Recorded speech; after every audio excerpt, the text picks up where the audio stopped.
Tere Brüsselist Euroopa Parlamendist. Mul on ikka alati rõõm teid kõiki tervitada. Tore, kui vaatate ja kuulate minu siin videosid ja minu aruvandlust oma valijate ees, mida ma üritan pühalikult täita. Täna on kolmapäev, kuupäev vist 26. jaanuar, kui ma õigesti mäletan, või 25. jaanuar, no igatahes kolmapäev. Kolmapäev kell 5 õhtul kohaliku aja järgi. Nädal hakkab siin minu jaoks lõppema. Homme hommikul lendan siis toredasti Finnairiga läbi Helsingi tagasi kodumaale. Ja võtame kokku, mis on siin mõne päeva jooksul toimunud. Esiteks, see nädal on olnud poliitkomisjonide koosolekute nädal, ehk siis väliskomisjoni istungid, liibe komisjon, mis on siis nii-öelda see tsiviilasjade komisjon, kus on peaasjalikult immigratsiooniküsimused, kus on väga suur kontsentratsioon muidugi hullunud vasakpoolseid koos mingil imelikul põhjusel. Ja on räägitud siis välisküsimustest komisjoni istungitel. Näiteks Prantsusmaa, siis Euroopa asjade minister käis eile ülevaadet tegemas Prantsusmaa eesistumisest selle 6 kuu jooksul, kui Prantsusmaa juhib siis Euroopa Liidu nõukogu istungeid, mis on Prantsusmaa prioriteedid. Siis oli meil eile näiteks erakorraline poliitgrupi koosolek seoses asjaoluga, et 2 meie head kolleegi meie grupist otsustasid siis hakata toetama ühte teist Prantsusmaa presidendikandidaati, kui muidu siis meie Prantsuse kolleegid toetavad Marine Le Peni. Ja siis juhtus hoopis see eelmine nädal Strasbourgis, et 2 isikut otsustasid hakata toetama Éric Zemmouri, kes on Prantsusmaa meedias siis veelgi parempoolsem kandidaat. Iseasi muidugi see, et kas ta on ka päriselt parempoolsem või on see pigem selline sobiva vastaskandidaadi väljatoomine kuskilt, ma ei tea, süvariigist, kes võiks justkui nii-öelda vähendada Marine Le Peni võimalusi valimistel. Et seal on erinevaid teooriaid ringi liikumas, et mida see Éric Zemmour endast nagu päriselt kujutab. Et kas ta on nagu päriselt ikkagi protestikandidaat ja tõsiselt ka usub seda, mida ta räägib, või ta teeb seda kõike selleks, et on antud mingisugune korraldus või juhtnöörid, et hävitada siis Marine Le Peni võimalusi presidendivalimistel Emmanuel Macroni vastu. Aga üks siis isik, kes vahetas poolt, oli Prantsuse delegatsiooni juht siin Euroopa Parlamendis meie poliitgrupis, mis oli muidugi väga suur üllatus ja temaga liitus kohe ka teine prantslasest Euroopa Parlamendi liige meie grupis ja kuna nad seda tegid, siis oli poliitgrupil vaja kiiresti reageerida ja need inimesed välja heita. Ja seetõttu siis pühapäeval kutsuti kokku erakorraline poliitgrupi üldkoosolek teisipäevaks ehk eilseks, kus siis toimus salane hääletus ja valdav enamus siis toetasid nende 2 inimese väljaheitmist, millest on muidugi väga kahju, sest et nüüd me oleme 2 liikme võrra väiksem poliitgrupp siin Euroopa Parlamendis, kuid selline on poliitika, mis teha. Siis teine asi, millega ma olen muidugi tegelenud siin komisjonide ja siin meie poliitgrupi koosolekute kõrvalt, on erakorraline missioon Ukrainasse. Kui me vaatame siin meediat ja uudiseid, siis tuleb uksest aknast iga päev, iga tund uusi uudiseid, aga Euroopa Parlamendi siis siin väliskomisjon, mille põhiliige ma olen, ja üks teine komisjon, mis tegeleb kaitseküsimustega, siis tuleb ühismissioon. Euroopa Parlamendi ametlik delegatsioon siis 2 komisjonist läheb Ukrainasse ja eelmine nädal oli meil poliitgrupis siis küsimus, et kes on meie poliitgrupi identiteet ja demokraatia esindaja sellel missioonil ja mina ütlesin kohe, et mina olen huviline, et ma läheksin hea meelega. Ja üks teine siis Saksa kolleeg AFD-st soovis ka minna. Aga seoses asjaoluga, et mina olen siis täisliige väliskomisjonis, hea Saksa kolleeg on täisliige selles teises komisjonis ja kuna see on ühismissioon, siis on justkui patiseis, võrdselt mõlemal õigus. Aga ma olen olnud nüüd üle aasta aja meie grupi poolt selline variraportöör kõikidel raportitel, mis käsitlevad Ukrainat ja see on siis nii-öelda üks eelis põhjus minu jaoks, et miks siis mina pean minema nüüd siis 3 päevaks Ukrainasse meie poliitgrupi eest koos selle ühisdelegatsiooniga. Pühapäeval lendan Tallinnast siis Kiievisse. Sama päeva õhtul kohe kohtume siis Euroopa Liidu suursaadiku Ukrainas, kelleks on eestlane Matti Maasikas ja sama päeva õhtul lendame edasi Lõuna-Ukrainasse, kus siis resideerub Ukraina riigi ametlik esindaja Krimmis. Kuna Krimm de facto ei ole Ukraina kontrolli all ja nende käsutuses, siis sellest hoolimata Ukraina ametlik poliitika on see, et neil on oma ikkagi esindaja, kes on justkui nagu Krimmi ees kõneisik või kuigi ta tegelikkuses ta ei oma kontrolli Krimmi üle. aga on siis kohtumine nende esindajatega kuskil linnas nimega Žažažots või jube keeruline, seal linna nimes oli 4 Z-tähte, aga umbes poolteist tundi Kiievist lennata Lõuna-Ukraina suunas. Ja järgmisel päeval tuleme tagasi Kiievisse, kus on siis kohtumised tõenäoliselt Ukraina presidendiga ja peaministriga, samuti kaitseministriga, nii-öelda kogu poliitilise juhtkonnaga. Ma arvan, saab olema väga huvitav missioon ja kindlasti annan siis teada, et kuidas seal läks ja mida nägi ja mida kuulis mida ma kuulsin.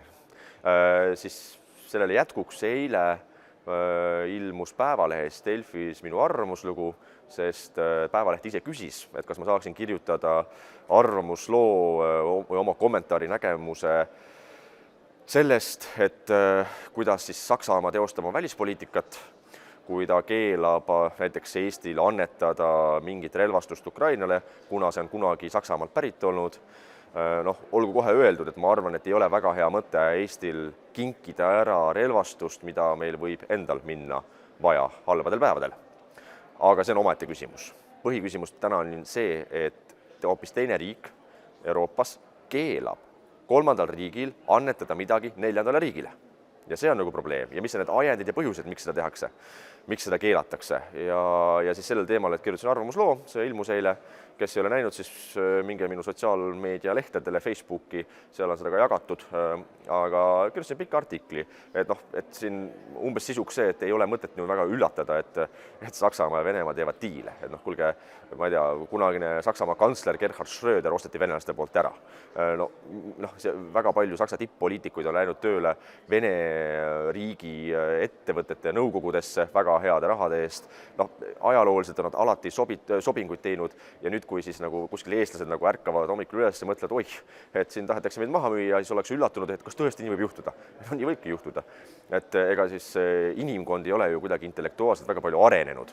Et ma arvan, et võrreldes aastaga 1939, siis tänasel päeval inimkond või Euroopa inimesed ei ole kuidagi nüüd helgemad, targemad, rohkem suurema mõistusega või suurema ajumahuga, et kindlasti ei ole. Et samasugused inimlikud instinktid on samad, samasugune reetmine käib, samasugune sobingu tegemine. Täpselt samamoodi mängitakse ka täna suuri sõpru, kui see on mõistlik ja vajalik. Nii nagu 1938 olid Nõukogude Liit ja Saksamaa kõige suuremad sõbrad, kes sõlmisid mitte kallaletungi pakti, oli väga hea koostöö, läks aasta mööda, hakkas sõda pihta, siis enam polnud head sõbrad. Et ma arvan, et meie suurim probleem Eestis on täna olnud see, et viimase 30 aasta jooksul on Eesti ühiskonda eksitatud ja aetud kärbseid pähe. Ja veel hullem on see, et on ka ise usutud valitsustasemel ja Riigikogu tasemel, poliitilise eliidi tasemel, et päriselt ongi võimalik nagu uskuda, et nüüd aegade lõpuni on mingid muud riigid, kes vere hinnaga, oma inimeste elu hinnaga on nõus meie ees seisma. Kuulge, et lõpuks ütleme, tavaline sakslane mõtleb selle peale, et kuidas jaanuaris oma kodu kütta Vene gaasiga ja kuidas eksportida oma kaupa Vene turule ja alles siis mõtleb, et võiksime olla sõbrad kah eestlastega ja kui vajate abi, siis aitame ka teid. Aga eelisjärjekorras ikkagi vaadatakse enda huvide poole, et kuidas neid kaitsta. Ja siin on mitte midagi üllatavat, see on nagu täiesti praktiline ja selle väljaütlemine ei saa olla tabu. Et selle eest siis hakata keegi sõimama meedias või poliitilistes vaidlustes, et ju saab mingi venemeelne appikene, et nüüd te tahate plaan B-d teha NATO-le. Et umbes nagu Eerik-Niiles Kross kirjutas üleeile ka arvamusloos, kuidas sidus täiesti ajuvabalt kokku EKRE väljaütlemised, meil on plaani B-d vaja ja sidus kokku selle kõikide muude mõjutustegevustega. On mõjutustegevusi loomulikult ka sotsiaalmeedias väga aktiivsed, kus väidetakse, et hoopis Ameerika Ühendriigid on nüüd põhilised agressorid, kes tahavad vaest väetit väikest Venemaad nüüd rünnata. Kui võtame ikka nüüd maakaardi lahti, siis vaatame, kui palju on siis NATO riike Venemaa naabruses. Need on 3. Eesti, Läti, Leedu, pluss Poola ka, aga neil on ühine piir Valgevenega. Ehk siis see ongi kogu see kohutav NATO oht Venemaale. Vaatame ikkagi kogu Venemaa piiri, siis see NATO eksistents on nii minimaalne seal Venemaa naabruses.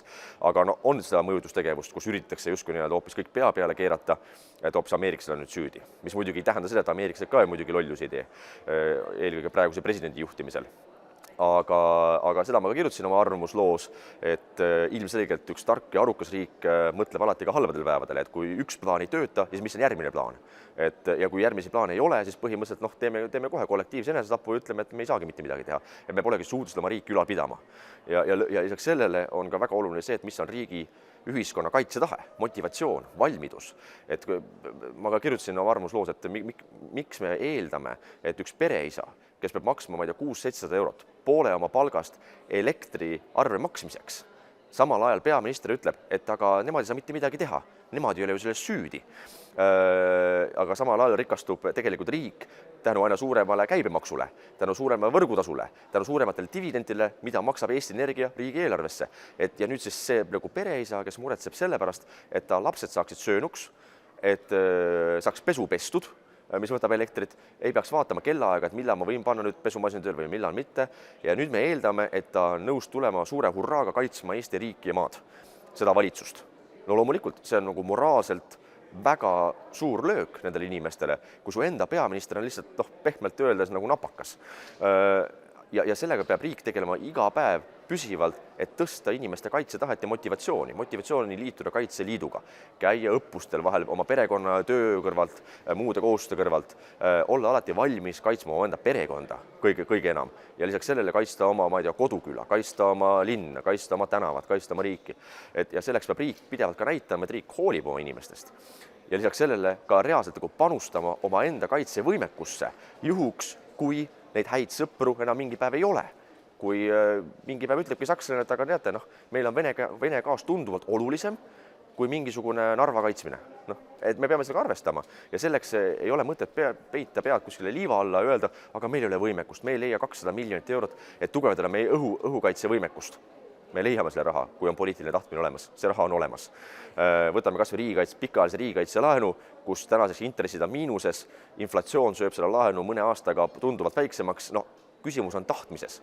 Kes tahab, leiab võimaluse, kes ei taha, leiab vabanduse, nagu ütlevad klassikud. Aga seda ma kirjutasin ja see avaldati, et siis kindlasti lugege ise ka seda arvamuslugu, kes ei ole veel lugenud ja jagage edasi.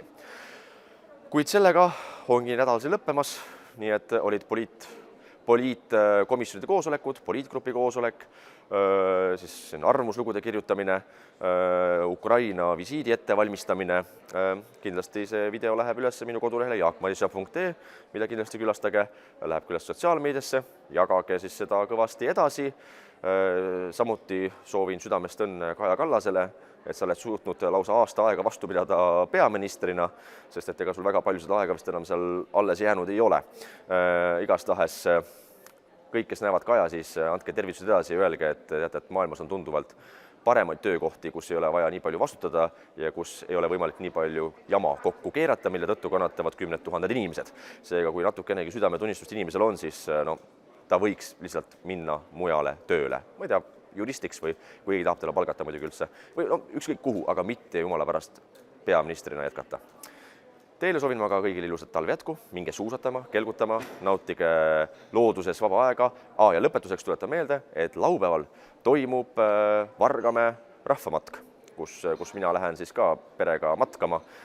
Algab Järva Madiselt, ajaloolisest külakesest, kõik minu jaoks kõige ilusamast kohast Eestis, kell 11, kui ma õigesti mäletan, kuid eelnevalt tuleb registreerida. Seda saate teha, kui lähete vargamäe.ee. Googlete netis, siis leiate ülesse. Ja matk on umbes läbi Raba 4,5 kilomeetrit, siis Vargamäele Tammsaare muuseumisse, kus siis saame koos suppi süüa. Nii et kellel veel plaanid tegemata laupäevaks ja kui ilm vähegi ilus ja ilm lubab matkamist, siis tulge ka kindlasti. Kohtume siis kas siis Vargamäel või kuskil mujal või järgmine nädal juba järgmises nädala video kokkuvõttes.